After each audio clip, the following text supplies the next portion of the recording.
ఆంధ్రప్రదేశ్ ముఖ్యమంత్రిగా జగన్ ఉన్న కాలంలో అదానీ విద్యుత్ సంస్థతో కుదుర్చుకున్నటువంటి ఒప్పందం ఇప్పుడు వివాదంలో పడ్డది. అమెరికాలో అదానీకి సంబంధించిన కుంభకోణం బట్టబయలైంది. అధికారులకు, నాయకులకు అదానీ సంస్థ పెద్ద ఎత్తున లంచాలు ఇవ్వజూపిందని ఆరోపణలతో ఇప్పుడు కేసు ఎదుర్కొంటోంది. అందులో భాగంగానే ఆంధ్రప్రదేశ్లో జగన్ ప్రభుత్వానికి కూడా పెద్ద ఎత్తున లంచాలు ఇచ్చింది అనే ఒక ఆరోపణని ఎదుర్కొంది. ఈ పేరు మీద పెద్ద ఎత్తున జగన్కు వ్యతిరేకంగా క్యాంపెయిన్ చేస్తున్నారు. ఇది టీడీపీ వర్గాలే ఈ క్యాంపెయిన్ చేస్తున్నాయి. ఇది చాలా పొరపాటు అని వైసీపీ నాయకులు పేరుని నాని ఖండిస్తున్నారు. ఇదంతా ఒక భాగం. కానీ పేరుని నాని ఒక సవాలు విసిరారు. చంద్రబాబు ప్రభుత్వానికి వైసీపీ ప్రభుత్వం ఆనాడు అదానీ గ్రూపుతో చేసుకున్న ఒప్పందాన్ని రద్దు చేసే దమ్ముందా అని సవాల్ విసురుతున్నారు. జగన్ మీద అవినీతి ఆరోపణలు చేస్తున్నారు. అదే నిజమైతే ఆ ఒప్పందాన్ని మీకు దమ్ముంటే రద్దు చేయండి అంటున్నారు. దమ్ముంటే రద్దు చేయండి అని ఎందుకు అంటున్నారు? ఇతర వాదనలు ఉన్నాయి. సరే చంద్రబాబు నాయుడు ప్రభుత్వం అదానీతో కూర్చుంటే అదేమో గొప్ప ఒప్పందం అవుతుంది. వైసీపీ ప్రభుత్వం ఉన్నప్పుడు జగన్ అదానీ సంస్థతో ఒప్పందం చేసుకుంటేనేమో అది అవినీతి బంధం అవుతుంది. దానికి ఒక న్యాయం, దీనికి ఒక న్యాయమా అని పేరుని నాని ప్రశ్నించారు. ఆ వాదన సపరేట్. ఎప్పుడైనా ఏ ఒప్పందంలోనైనా అవినీతి ఉన్నదా లేదా, ప్రజలకు అది ఏ మేరకు ప్రయోజనకరమైన ఒప్పందం, ప్రజలకేమైనా దానివల్ల నష్టం జరుగుతున్నదా, ప్రైవేటు సంస్థలకు ఏమైనా అనవసరమైనటువంటి ఆదాయాన్ని ఇచ్చేటువంటిదిగా, ప్రభుత్వ ఖజానాను కొల్లగొట్టేదిగా ఏమైనా ఉంటున్నదా, ఇలాంటి అంశాలన్నీ సహజంగా ముందుకు వస్తాయి. సరే, ఆ విషయాలు పక్కన పెడితే పేరుని నాని చంద్రబాబు నాయుడిని సవాల్ చేస్తున్నారు. దమ్ముంటే అదానీతో చేసుకున్న ఒప్పందాన్ని రద్దు చేయండి అని. అదానీతో వైసీపీ ప్రభుత్వం చేసుకున్న ఒప్పందం తప్పుడు ఒప్పందమే అయితే, అది అవినీతి బంధంతో రూపొందిందే అయితే, మరి చంద్రబాబు నాయుడు గారు రద్దు చేయాలి కదా. రద్దు చేయలేడు అన్నంత ధైర్యం పేరుని నానికి ఎందుకున్నది? ఇది ఇప్పుడు ఎవరినైనా ఆశ్చర్యపరిచేటువంటి ప్రశ్న. వైసీపీకి టీడీపీకి మధ్య పచ్చిగడ్డేస్తే బొగ్గుమంటుంది అనేది అందరికీ తెలిసిన విషయం ఆంధ్రప్రదేశ్ రాజకీయాల్లో. మరి ఈ పరిస్థితుల్లో వైసీపీ నాయకత్వం ఈ అవినీతి ఆరోపణల్లో చిక్కుకున్నప్పుడు విచారణ జరిపి అందులో ఏమాత్రం నిజం ఉన్న ఒప్పందాన్ని రద్దు చేయడంలో వెనకాడాల్సిన అవసరం ఏముంది? అయినా చంద్రబాబు నాయుడు ప్రభుత్వానికి ఆ దమ్ము లేదు అంటున్నారు పేరుని నాని. ఎందువల్ల? ఎందుకు లేదు ఆ దమ్ము? ఇప్పుడు దేశంలో జరుగుతున్న చర్చ, ఉభయ తెలుగు రాష్ట్రాల్లో జరుగుతున్న చర్చ ఇది. కానీ ఎందుకు లేదో కూడా చాలామందికి తెలుసు. ఎందుకంటే అదానీ ఎవరు? అదానీ మోడీ కుడిభుజం, దేశ ప్రధాని కుడిభుజం.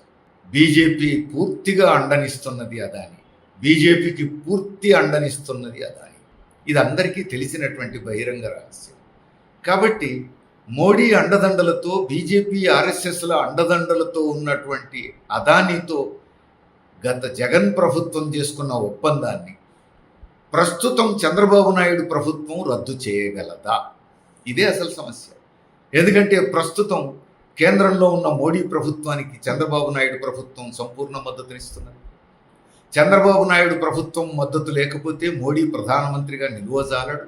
కాబట్టి మోడీని కూడా ఖాతరు చేయాల్సిన అవసరం లేదు నిజానికి చంద్రబాబు నాయుడు గారు. కానీ మోడీకి చంద్రబాబు నాయుడు మద్దతు లేకపోతే మోడీ ప్రధానిగా నిలవజాలడు అనేది ఎంత నిజమో, చంద్రబాబు నాయుడు గారు మోడీకి మద్దతును ఇవ్వకపోతే తప్పదు, లేకపోతే బీజేపీ వేటాడుతుంది, ఈడీని పంపిస్తుంది అనే భయం టీడీపీ వర్గాలను వెన్నాడుతున్నది కూడా అంతే నిజం. ఆ ధైర్యంతో పేరుని నాని సవాల్ చేస్తున్నారు. చంద్రబాబు నాయుడు ప్రభుత్వం ఈ ఒప్పందాన్ని రద్దు చేయజాలదు. ఎందుకంటే అదానీ వెనక మోడీ ఉన్నాడు, బీజేపీ ఉన్నది, కేంద్ర ప్రభుత్వం ఉన్నది. ఆ కేంద్ర ప్రభుత్వం, ఆ మోడీ, ఆ బీజేపీ, ఇక్కడ టీడీపీ, చంద్రబాబు నాయుడు పెనవేసుకొని ఉన్నారు, రాజకీయ బంధంతో ఉన్నారు.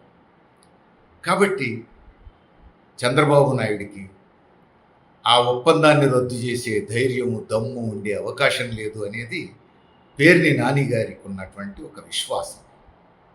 కాదు, పేర్ని నాని చెప్పేది తప్పు, నాకు ఆ ధైర్యం ఉంది, నాకు గట్స్ ఉన్నాయి అని చెప్పేసి చంద్రబాబు నాయుడు గారు అనుకుంటే అది బహిరంగంగా చెప్పాలి. సమస్య లేదు, విచారణ జరుపుతాం, ఒప్పందాన్ని రద్దు చేస్తామని అనాలి. కానీ కుక్కిన పేనులాగా టీడీపీ నాయకులు ఎవరు స్పందించట్లేదు, మాట్లాడట్లేదు. కారణం ఏంటి?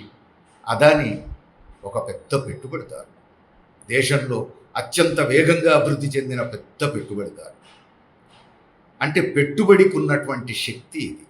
అది వైసీపీనా, టీడీపీనా, బీజేపీనా, కాంగ్రెసా, అది ఏ పార్టీ అనే తేడా లేదు. అది ఎర్రజెండా కాకపోతే చాలు. ఎర్రజెండా మినహాయిస్తే ఇంకే పార్టీ అయినా పెట్టుబడి ముందు దిగదుడిపే. పెట్టుబడి ఆడించినట్టు ఆడవలసిందే. పెట్టుబడి ప్రయోజనాలకు అనుగుణంగానే వాళ్ళ బంధాలు అనుబంధాలు ఉండాల్సిందే.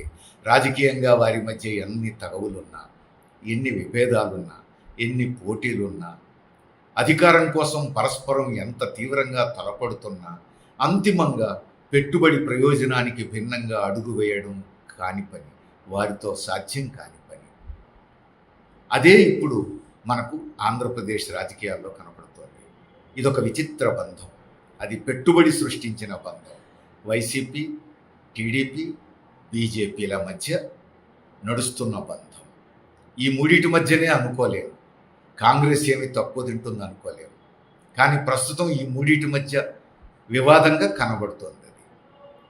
అందుకని ఇప్పుడు జనం అర్థం చేసుకోవాల్సింది, ఇది పెట్టుబడి సృష్టించిన బంధం. పేర్ని నాని, చంద్రబాబు నాయుడు, మోడీ తగాదా కాదు ఇది.